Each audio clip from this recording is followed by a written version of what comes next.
उन्हाळ्यात अंगातील उष्णता कमी करण्यासाठी, दाह होऊ नये ह्याकरिता स्वर्गसुख देणारं कोकणातील एक सुंदर पेय म्हणजे सोलकढी, द बेस्ट थर्मोरेग्युलेटर.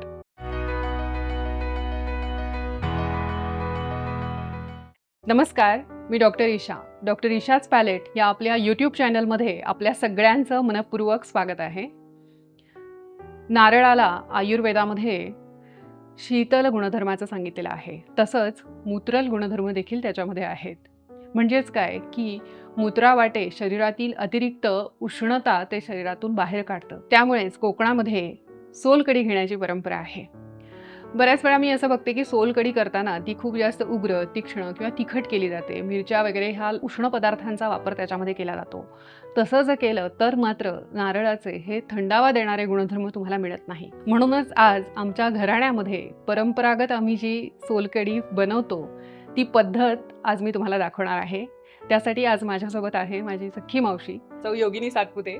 तुझं मनपूर्वक स्वागत. नमस्कार. नमस्कार.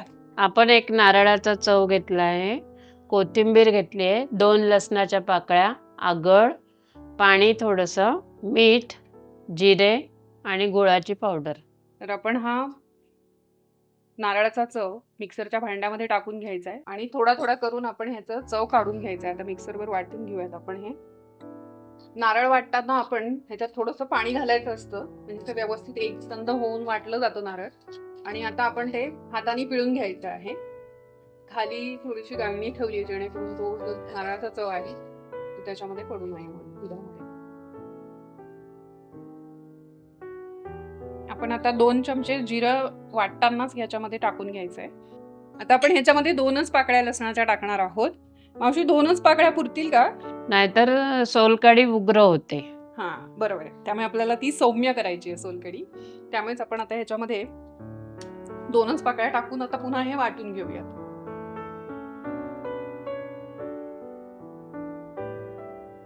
ह्याच्यामध्ये आपण चवीपुरतं मीठ टाकणार आहोत. आपलं ही सोलकढी तयार झाली आहे. हे दूध तयार झालंय आपलं नारळाचं. कोकम आगळ ही साधारण अर्धी वाटी घेतलेलं आहे. त्यानंतर ह्याच्यामध्ये आपण थोडंसं गूळ टाकणार आहोत. अगदी 1 चमचा गूळ आपल्याला टाकायचा आहे. व्यवस्थित हलवून घ्यायचं. सुंदर रंगाची गुलाबीसर अशी छानशी सोलकढी तयार झालेली आहे. सोलकढीचा रंग अगदी गडद गुलाबी नाही तर बेबी पिंक आला पाहिजे बरं का. इतकंच आगळ, कोकमचं आगळ आपल्याला याच्यामध्ये टाकायचंय.